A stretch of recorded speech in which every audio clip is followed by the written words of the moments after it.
Turning to the state capitol, a House committee will talk about a bill that would help rideshare drivers get a bigger cut of their fares. Denver 7's Sofia Villalba is at the state capitol, and Sofia's supporters are saying this bill would help drivers, but companies like Uber, they're already starting to push back.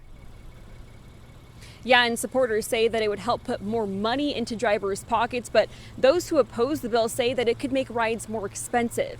Now, lawmakers on the House Business Affairs and Labor Committee are expected to debate the measure today.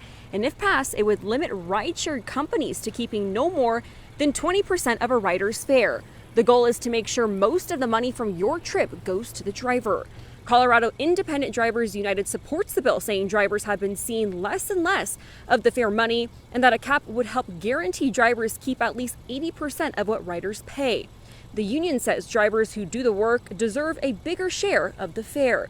But the Denver Metro Chamber of Commerce says the change could disrupt how rideshare companies operate in Colorado. It could result in fewer drivers choosing the high priority window times, and there could be longer ETAs.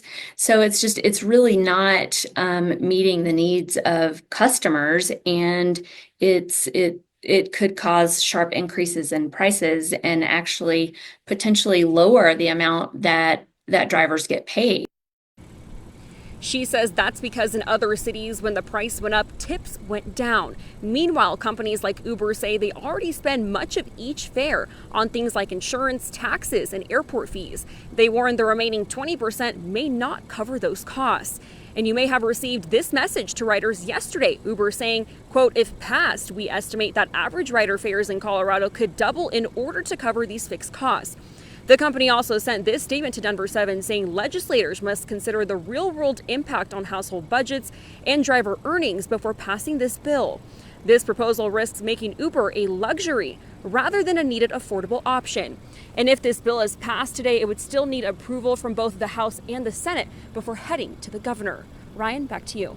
All right, thank you for that, Sophia. Yes, something we'll continue to monitor there. And staying at the state capitol, a House committee will discuss a bill that could be a big help for people who've had their catalytic converters stolen. It would allow you to temporarily replace a stolen catalytic converter with one that meets federal standards, not necessarily state standards. Supporters argue getting one that meets state standards can take too much time and cost a lot of money.